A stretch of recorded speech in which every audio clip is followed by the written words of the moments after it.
함께 나눌 하나님 말씀은 신약성경 요한복음 19장 28절로 30절까지 말씀입니다.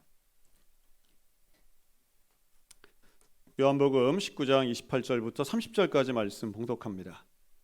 그 후에 예수께서 모든 일이 이미 이루어진 줄 아시고 성경을 응하게 하려 하사 이르시되 내가 목마르다 하시니 거기 신포도주가 가득히 담긴 그릇이 있는지라. 사람들이 신포도주를 적신 해면을 우슬초에 매어 예수의 입에 대니 예수께서 신포도주를 받으신 후에 이르시되 다 이루었다 하시고 머리를 숙이니 영혼이 떠나 가시니라. 아멘. 우리 오늘 사순절 5번째 주일 하나님 앞에 나와 예배드리는 모든 성도들에게 하나님의 놀라운 은혜와 영광이 임하시기를 주의 이름으로 축복합니다. 우리 성가대 귀한 찬양 하나님께 올려드렸는데 이 찬양처럼 우리 교회가 하나님이 원하시는 교회, 하나님께 인정받는 교회, 정말 교회다운 교회가 되는 줄로 믿습니다. 예수님께서 십자가에 달리셨을 때에 말씀을 몇 마디 하셨습니다. 이게 성경에 기록된 게 7번이 있는데요. 그래서 우리는 그것을 가상칠언이라고 표현합니다. 십자가상에서 예수님 말씀하신 7마디의 말씀이라는 뜻이죠. 그래서 이 사순절 기간에 사실은 많은 교회가 7마디의 말씀을 가지고 시리즈로 설교를 하든지 아니면 고난주간 때에 그 말씀을 한 절 한 절 살펴보는 일들 참 많이 합니다. 우리 가상칠언 전체를 살펴보기보다는 오늘은 그중에 이제 한마디의 말씀을 볼 텐데요. 오늘 제목을 제가 이렇게 정했어요. 사랑의 완성이라고 정해봤습니다. 그리고 요한복음 19장을 함께 읽었는데요. 가상칠언의 내용을 이렇습니다. 예수님이 맨 처음에 하신 말씀은 용서에 관련된 말씀이었죠. 그래서 아버지, 저들을 용서해 주옵소서. 이 사람들은 지금 자기들이 하는 것을 알지 못합니다. 용서해 달라고 하는 예수님의 기도는 우리 입장에서 본다면 정말 예수님다운 기도였다, 이렇게 말할 수 있습니다. 십자가에서 피를 흘리시고 매를 맞으시고 수모를 당하시는 가운데에도 용서를 말씀하시는 예수님은 그렇지, 정말 하나님의 아들답네. 우리가 믿는 예수님다와. 두 번째 말씀도 저는 비슷하죠. 한쪽에 있는 강도를 향해서 말씀하시는데요. 오늘 네가 나와 낙원에 함께 있을 것이다. 마지막까지도 한 영혼을 구원하시는 그 예수님의 모습, 구세주 같다, 메시아답다, 이렇게 볼 수 있겠죠. 그리고 이제 세 번째 말씀은 어머니인 마리아를 향해서 말씀하세요. 여인이여 보소서 아들입니다. 그리고 사랑하는 제자에게 부탁하시죠. 너의 어머니다. 다시 말해 나는 죽지만 내 어머니를 내 제자들에게 맡기는 아들로서의 의무를 다하는 것처럼 보이는 효와 가정, 그리고 이 땅에서의 부모와 자식 간의 관계를 이해할 수 있는 장면입니다. 끝까지 예수님은 사랑과 용서 그리고 이해의 관계를 그 십자가 위에 있음에도 불구하고 포기하지 않으시고 한마디 한마디 말씀에 사랑과 애정이 묻어났던 거죠. 그런데 문제는 네 번째부터예요. 네 번째부터 우리는 예수님 이런 말씀을 다 하셨네 하는 장면을 만나게 되는데요. 바로 그 유명한 엘리 엘리 라마 사박다니, 나의 하나님 어찌하여 나를 버리셨나이까 라고 하는 외침입니다. 예수님은 하나님 앞에 마치 항변하는 것처럼 보여요. 하나님 왜 나를 버리셨습니까? 여러분, 이 구절은요 너무 중요해서 가상칠언의 중심에도 있지만 오늘날 우리가 정말 하나님이 예수님이 나를 위해 고통을 당하셨다는 것을 분명히 인정해야만 하는 구절이기도 합니다. 여러분, 예수님은 십자가 위에서 여유롭게 계시지 않았어요. 십자가 위에서 가장 큰 고통을 당하셨는데 당연히 신체적인 고통이 있지요. 창에 찔립니다. 피를 흘립니다. 매를 맞습니다. 두 번째, 심리적 고통을 당하십니다. 이 심리적 고통이라고 하는 건 수모를 당하는 거예요. 수치를 당하는 거예요. 그런데 사회적 고통도 당하세요. 내 편이 하나도 없는 거예요. 불과 며칠 전만 해도 호산나 다윗의 자손이여 하고 환영했던 사람들이 전부 다 배신자처럼 뒤돌아서는 거예요.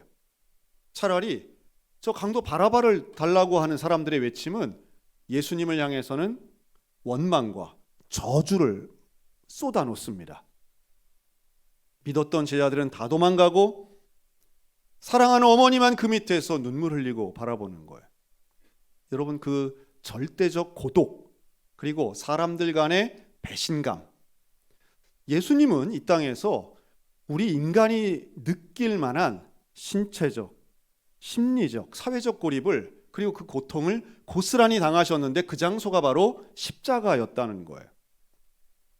예수님은 능력이 있으니까 뭐 오병이어도 만들고 죽은 사람도 살리고 파도도 잠잠하게 만드시는 분인데 뭐 십자가에서 매줌 맞는다고 아프게 했어? 그게 아닌 거예요. 예수님은 분명히 극한의 고통을 경험하셨고 가장 아픔을 경험하셨고 가장 속상함을 경험하십니다. 그리고 그것을 하나님 앞에 고백하는 거예요. 왜 나를 버리셨습니까?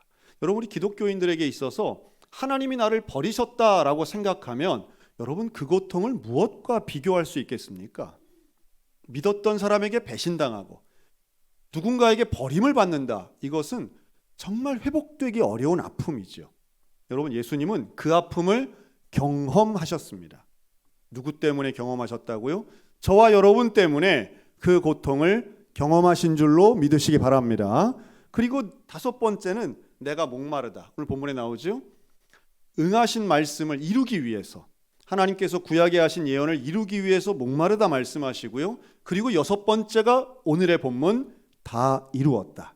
마지막 일곱 번째가 내 영혼을 아버지 손에 부탁합니다. 이러고 돌아가시거든요. 오늘 그 중에 바로 여섯 번째 말씀 다 이루었다를 좀 한번 살펴보려고 합니다. 이 다 이루었다는 것은 테텔레스타이라고 하는 말인데요. 이거는 특별한 표현이 아니에요. 당시의 사람들이 아주 보편적으로 많이 썼던 말입니다. 언제 이런 말을 쓰는가라고 하면 첫째는 종의 언어예요. 일꾼의 언어로 쓰입니다. 일꾼이 일을 다 마쳤을 때 하는 거예요. 내게 오늘 주어진 분량의 일을 다 마쳤을 때 테텔레스타이라고 말하는 겁니다. 제가 이거를 어떻게 하면 좀 확 와닿을까라고 하다가 우리 교회에 맞는 단어가 뭐가 있을까 하다가 생각이 났어요. 외국어인데요. 아주 어려운 외국어입니다. 뭐냐 하면 노동의 현장에서 육체 노동을 하다가 이제 다 끝나고 먼지를 털털 털면서 오늘 하루 시마이 하는 표현이 있어요. 이게 글쎄요, 올바른 말인지는 잘 모르겠는데 어쨌든 많이들 쓰시니까 이해가 되는 측면에서. 근데 그 말은 아마 해보신 분들은 아실 거예요. 그 말은 오늘 거 끝났어, 오늘 일 끝났어, 마무리 하면서 먼지를 탁 터는 바로 그 느낌인 거죠. 테텔레스타이는 내게 오늘 주어진 노동의 분량이 끝난 거예요. 마치 그림을 그리는 화가 입장에서는 마지막 한 점을 딱 찍으면서 이제 이 그림은 완성이야 라고 말하는 그 순간입니다. 여러분, 예수님이 십자가에서 내가 일을 마무리했어, 완성했어, 이제 다 끝났어, 다 이루었어 라고 말할 때는 도대체 어떤 일을 이루셨다는 것일까요? 목적이 이루어진 거예요. 내 사명을 이룬 거예요. 그건 다름 아닌 인류의 죄를 사하시는 속죄의 사명을 이루신 줄로 믿습니다. 여러분, 이게 그리스도의, 우리 기독교의 복음이에요. 기독교는 어떤 것을 믿느냐라고 하면 바로 오늘 예수님이 말씀하신 다 이루었다는 걸 믿는 것입니다. 자, 제가 한번 이렇게 말씀드려 볼게요. 우리 권사님 중에 한 분이 이렇게 교통사고를 냈다고 한번 생각해 보세요. 그래서 이제 법원에 가서 재판을 받으셔야 되는데 권사님 너무 무서워하니까 담임 목사인 제가 대신 재판장에 가가지고 판사님, 제가 우리 권사님 참 사랑하는데 제가 대신 벌을 받겠습니다. 여러분, 이러면 판사가 훌륭하십니다, 대신 받으세요 해요? 그러면 아니면 말도 안 됩니다 라고 해요? 말도 안 되는 거죠. 아무리 또 이것도 중간만 들어가지고 어떤 권사가 사고 냈대 이러시면 안 됩니다. 안 돼요. 그건 예를 든 것뿐이에요. 여러분, 우리의 법치국가에서는요, 아무리 사랑하는 사이, 선의가 있고 그럴 만한 능력이 있다 하더라도 대신 죄값을 치를 수 없어요. 그렇죠? 죄를 지은 사람이 벌을 받아야 되는 거예요. 이게 법치국가예요. 그런데 예수님이 나의 죄를 대신하여 십자가에 달려 돌아가셨다? 여러분, 이게 내가 지은 죄와 무슨 관계가 있겠습니까? 어떻게 이게 연결될 수 있겠냐는 거예요. 그런데 놀랍게도 이것은 구약의 예언에 의하면 구약에서는 내 인간의 죄를 대신해서 짐승에게 그 죄를 대신 지게 해서 이 정결한 제단의 제물이 피를 흘려 생명을 사하게 되면 하나님께서 그 피의 대가로 죄를 사해 주시는 것이 구약의 율법이었어요. 이 방법을 통해 타인의 죄를, 다른 사람의 죄를 사하시겠다고 하셨는데 이 제물이 아무나 되는 게 아니에요. 아무리 제가 선한 마음을 가지고 인류의 죄를 위해 십자가를 100번을 올라간다 해서 타인의 죄가 사해지는 게 아니에요. 왜냐하면 저는 죄인이기 때문에 그렇습니다. 하나님의 원칙에 위배되는 거예요. 하나님께서 정한 깨끗하고 정결한 제물이 될 수 없기 때문이죠.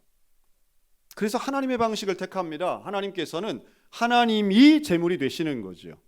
죄가 없으신 하나님의 아들 예수 그리스도가 제물이 되어 우리의 죄를 대신하여 마치 제사 지내는 어린 양과 같이 십자가에 달려 돌아가시는 방법을 택하게 되는데, 이것이 나의 죄를 용서하는데, 내가 죄 용서받는데 예수님이 피 흘림이 연결되었다고 믿는 것이 기독교 복음의 정수입니다. 여러분, 이게 믿어지십니까? 이게 믿어진다면 여러분은 이미 기독교인이 된 줄로 믿습니다. 그런데 교회를 10년, 20년을 다녀도 이게 믿어지지 않으면 우리는 죄사함의 은혜, 구원의 은혜를 받지 못해요. 이것은 아무리 생각해도 상식으로, 인식으로 믿어지는 게 아니에요. 이해는 되지요. 내용이 무슨 내용인지는 알아요. 그런데 나의 죄 때문에 예수님이 십자가에 달려 돌아가시고 그로 인해 나의 죄의 문제가 해결되었다는 것은 너무도 놀라운 소식이고 인간 사이에선 있을 수 없는 일이기 때문에 잘 믿어지지 않아요. 2000년 전에 십자가에 죽은 그 33살 청년의 죽음이 나하고 무슨 상관이야? 아무리 생각해도 아무 상관이 없어 보여요. 그런데 어느 순간 그것이 믿어지게 됩니다. 그게 믿어지게 되는 게 기독교의 신앙이에요. 그렇게 우리가 믿음을 강조하는데 우리가 뭘 믿는다고요? 그걸 믿는 거예요. 예수님이 나를 위해서 십자가에 달려 죽으셨는데 그게 나를 위한 것이고 그 죽음을 통해서 내가 구원받았으니 그 상황에서 예수님이 하신 말씀이 다 이루었다입니다. 여러분, 이 예수님 하신 다 이루었다라고 하는 말씀이 오늘 우리의 삶 가운데 믿어지시기를 주의 이름으로 축원합니다. 그게 믿어지는 사람이 다 이루어내신 십자가의 영광, 십자가의 승리에 동참하는 거예요. 여러분, 이 테텔레스타이는요 가장 보편적으로 쓰이는 의미가 또 하나 있는데 그건 바로 값을 지불했다 하는 거예요. 경제적인 의미로 쓰입니다. 자, 물건을 파는 사람과 사는 사람이 있다고 한번 생각해 보세요. 물건을 팔고 사는 거예요. 그런데 살 때에 우리가 이제 일반적인 방식으로 계약금 내고 중도금 내고 잔금 낸다고 한번 생각해 보세요. 근데 물건을 계약금을 줬어요. 물건을 받았어요. 중도금을 내고 잔금까지 치렀어요. 그때 이 양자가 하는 이야기가 테텔레스타이입니다. 모든 값이 완납됐다는 거예요. 지불이 끝났다는 거예요. 그러니까 예수님이 다 이루었다라고 할 때는 이제 모든 대가가 지불되었다라는 뜻인데요. 뭐에 대한 대가일까요? 죄사함에 대한 대가입니다. 이 죄사함에 대한 대가로 예수님은 생명을 지불하십니다. 놀라운 사랑이죠. 바로 우리를 사랑하시기 때문에 생명으로 지불하신 그 놀라운 대가를 통해 저와 여러분은 영생의 은혜를 입은 줄로 믿습니다. 구원은 공짜로 받는 것처럼 이야기하는데 그건 내가 지불하는 게 별로 없다는 거예요. 그러나 그 구원의 은혜가 저절로 생긴 건 아니에요. 구원의 은혜 자체가 공짜로 생긴 건 아니에요. 하나님의 목숨을 대가로 지불해서 생긴 것이 구원의 은혜입니다. 사랑은요, 대가를 지불해요. 사랑은 결코 공짜일 수 없습니다. 누군가 저에게 만약 목사님 지금까지 살아오면서 제일 어려웠던 일이 뭡니까? 라고 물어보신다면 저는 지체 없이 말할 수 있습니다. 지금까지 제가 한 일 중에 해본 일 중에 제일 어려웠던 일은 자식 키우는 일입니다. 아무리 목회가 힘들다고 해도 자식을 낳고 키우는 것이 가장 힘든 일입니다. 다만 표현은 좀 세밀하게 구분할 필요가 있는 것 같아요. 자식을 키운다라고 할 때는 미성년자일 때까지이고요. 성인이 된 자녀는 자식을 대한다가 옳은 것 같습니다. 자식을 키우는 것도 어렵고요. 자식을 대하는 것도 어렵습니다. 근데 이 두 가지는 전혀 다른 형태를 띠고 있기 때문에 그 처신은 부모로서 쉽지 않습니다. 그리고 이 두 가지가 겹쳐질 때가 있는데 그게 바로 사춘기입니다. 또 있습니다. 자녀가 둘 이상일 경우에는 성인 자녀와 미성년 자녀가 함께 있을 때는 자녀를 대하는 태도가 다른 것이 눈에 보이기 때문에 미성년 자녀는 그게 불공정하다고 말할 수도 있습니다. 이래저래 부모로서의 삶은 쉽지 않은 것이죠. 근데 왜 그렇게 어려울까요? 왜 그렇게 부모와 자식 간에 특별히 부모의 역할은 쉽지 않을까요? 저는 여기에 이런 이유가 있다고 봅니다. 그만큼 사랑하기 때문에. 사랑하기 때문에 희생을 하는 거죠. 사랑하기 때문에 뭘 바라지 않고 계속해서 경제적으로, 심리적으로, 사회적으로 제공하고 주고 싶은 겁니다.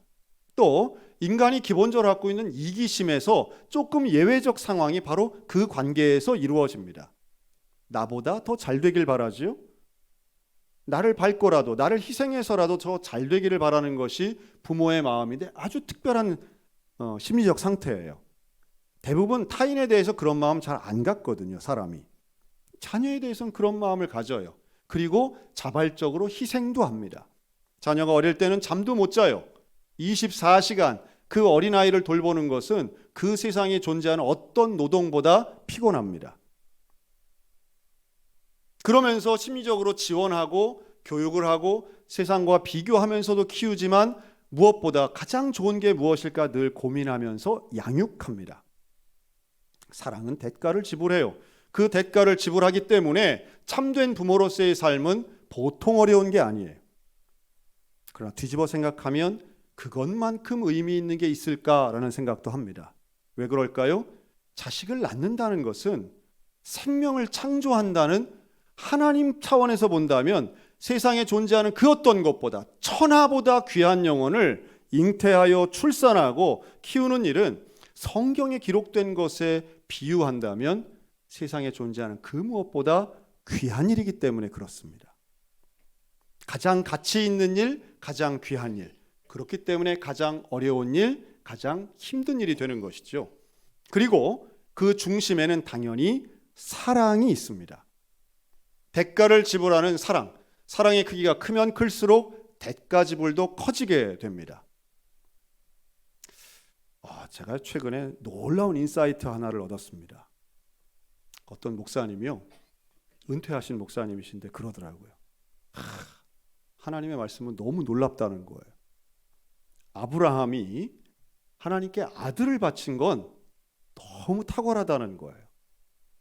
하나님의 요구가 너무 정확하다는 거예요. 그래서 뭐라고 하냐면 아들이니까 바쳤지 손자 같으면 힘들었을 거라는 거예요. 손자를 바쳐라 그러면 아브라함도 힘들었을 거라는 거예요. 그래서 제가 눈이 동그래갖고 목사님 그런 말씀이 어디 있어요? 그랬더니 자기도 손자를 낳아보니까 자기도 이렇게 변할 줄 몰랐다는 거예요. 아마도 손자를 사랑하는 할머니, 할아버지들의 심리가 있다면 충분히 이해하실 거예요. 그 사랑하는 것, 내가 이렇게 한 사람을 이렇게 일방적으로 사랑할 수 있을까라고 놀라울 정도로 손주들을 사랑하시는 모습들을 봅니다. 여러분, 그게 그냥 될까요? 사랑엔 대가가 따릅니다. 사랑은 당연히 희생적이어야만 합니다. 그리고 그 희생은 불쾌함이나 손해보는 느낌이 아니라 가장 충만하고 가장 온전한데요. 하나님께서 우리를 위하여 가장 큰 희생을 해주셨어요. 이유는 단 하나입니다. 사랑하시기 때문이죠. 우리를 사랑하시는 하나님께서 십자가에서 그 사랑을 보여주셨고 가장 큰 희생을 치르셨고 그 상황에서 예수님이 하신 말씀은 다 이루었다 였습니다. 다 지불되었다. 내가 해야 할 대가가 다 지불되었다. 테텔레스타이, 이 놀라운 고백은 사랑의 완성이었습니다. 아이러니하게도 이 예수님이 말씀하신 다 이루었다 완성의 순간은 예수님의 모습은 가장 비참했습니다. 피와 물을 다 흘리시고 벌거벗겨서 수치를 당하시고 체력은 다 떨어져서 이제 죽는 바로 그 직전의 순간이었습니다. 사람들이 볼 때는 예수님이 가장 비참해 보여요. 가장 패배자로 보여요. 그러나 그 순간 예수님은 가장 온전하셨을 뿐만 아니라 위대한 승리의 순간이었음을 믿으시기 바랍니다. 이 승리의 순간을 우리는 믿는 것입니다. 여러분, 우리가 믿어야 하는 또 하나의 것은 바로 그 십자가에서 예수님은 승리하셨다는 사실이에요. 뭐에 대한 승리일까요? 죄와 사망의 권세를 상대로 한 승리였습니다. 죄를 이기신 거예요. 사망을 이기시는 거예요. 사탄의 세력을 이기시는 거예요. 그 놀라운 승리의 장면에 사람들이 볼 때는 패배자 같아 보일지라도 예수님은 그 장면에서 다 이루었다고 승리의 선언을 하십니다. 제가 이것을 예로 한번 들어보겠습니다. 이 예는 전통적인 예인데요. 축구 경기에 좀 비유하는 거예요. 자, 축구 경기를 합니다. 사탄하고 인간하고 축구 경기를 했어요. 근데 사단이 얼마나 잘하나 몰라. 그래서 전반이 끝나가는데 전반 40분이 지나가는데 100대 0으로 치는 거예요. 사람이. 그리스도인이 100대 0으로 쳐요. 상대가 안 돼요. 그래서 속으로 얘기합니다. 야, 이 경기는 졌다. 이 경기는 졌다. 그런데 예수님이 천사가 와서 얘기하는 거예요. 천사가 와서 뭐라고 그러냐면 걱정하지 마. 후반전에 예수님이 들어가서 101골 넣어. 뭐 이래요. 자, 이것을 믿는다면 어떻게 될까요? 아, 그래. 예수님 들어가시면 이길 수 있어. 믿는다면 그럴 수 있겠죠. 그런데 이걸 믿지 못하는 거예요. 자, 아무리 예수님이어도 어떻게 101골을 넣어. 그건 못 믿겠어. 우리가 졌어. 그런데 알고 보니까요. 놀랍게도 이 경기가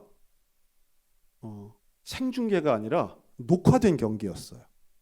녹화된 경기. 이미 경기를 했던 거예요. 그러면서 뭐라고 그래요? 결과가 어떻게 됐대요? 후반전에서 사탄 한 골도 못 넣고 예수님이 500골 넣어서 500대 100으로 이겼다는 거예요. 그래. 그러냐고. 그러고 보니까 진짜 그래요, 경기가. 자, 그때부터 후반전 경기를 볼 때에 여러분 마음이 조마조마하겠어요? 아싸, 이제부터 시작되겠네 하겠어요? 당연히 신나겠죠. 시작할 때 100대 0으로 시작하는 후반전 경기지만 두려움이 없는 거예요. 걱정 염려가 없는 거예요. 이제부터 500골 몰아넣겠지 아는 거예요. 여러분, 우리의 인생이요, 이거가 좀 비슷합니다. 한번 따라할까요? 결말을 알면 두렵지 않습니다. 네, 결말을 알면 두렵진 않아요. 조마조마하지 않아요. 사단이 계속 와서 속삭이는 거예요. 아니야, 그렇지 않아. 네가 보는 게, 네가 그 재방송이라도 봤어? 안 봤잖아. 안 봤잖아. 이길 수가 없어. 계속 와서 속삭이는 거예요.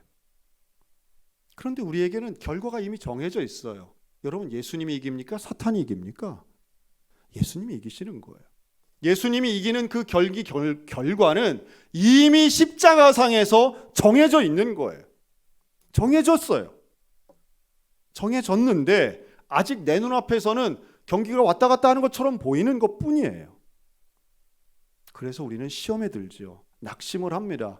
그 속삭이는 사탄의 유혹에 넘어가곤 해요. 그리고 실제로 보이는 건 아직은 100대 0인 거예요.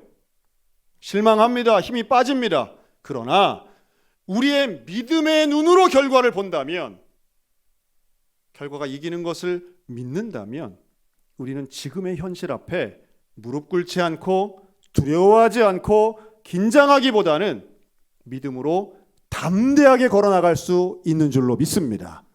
그게 믿음의 능력이에요. 여러분, 예수님이 오늘 우리에게 말씀하시는 바가 너무도 명확합니다. 다 이루었다.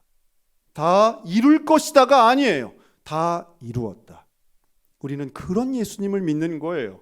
미완성하신 분을 믿는 게 아니라 이미 완성된 분을 믿는 거예요.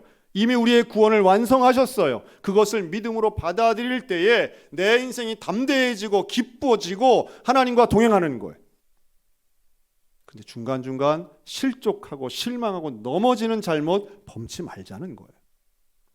십자가를 볼 때마다 무엇이 떠오르십니까? 십자가를 볼 때마다 우리의 인생에 다 이루신 예수님, 나를 위해서 사랑의 대가를 다 지불하신 그 예수님이 보임으로 담대한 인생을 살아가는 저와 여러분들 되시기를 주의 이름으로 축원합니다. 이미 이기신 예수님을 바라보며 두려워하지 마시기 바랍니다.